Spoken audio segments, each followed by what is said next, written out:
Since sinatawag niya ang kanyang manugang, ituloy na natin. Nelson, halika.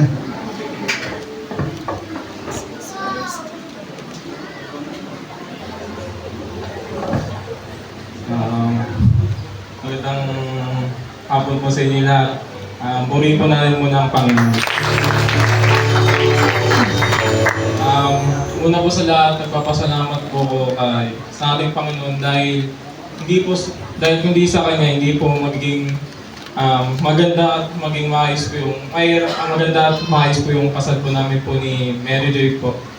At una po sa lahat is kulang po talaga kami sa financial po talaga nun yung sa magiging kasal po talaga namin.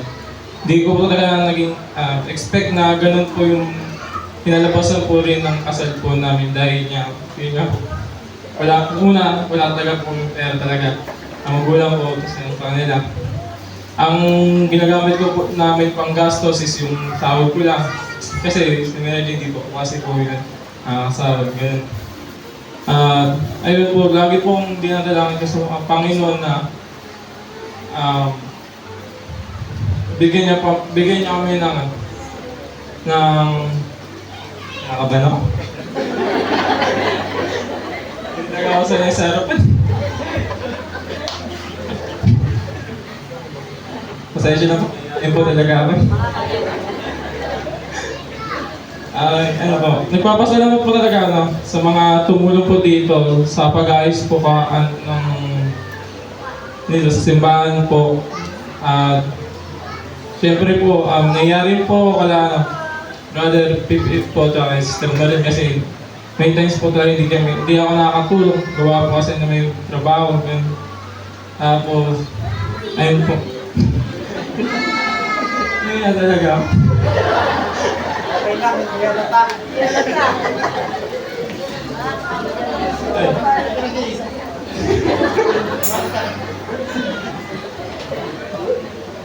Ano ba? Kanya talaga.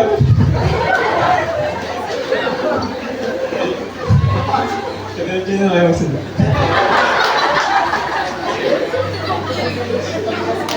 Pwede pumisag. Hindi ako lang po. Papalaw lang. Ngayon po talaga, nagpupuri at nagpapasalamat po ko kay Lord dahil niya po. Hindi po dahil sa kanya is hindi po magiging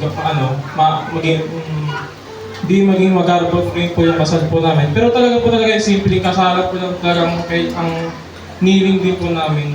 Pero ang Diyos na po nasa amin na maging ganito po yung kasal at maging masaya po. So, lalo na sa mga kabataan po na umiilos po dito na makatulong po dito is nagpapasalamat po sa kanila. Hindi dahil din sa kanila, hindi magiging ganito rin yung magiging kasalan din po. At ayun po.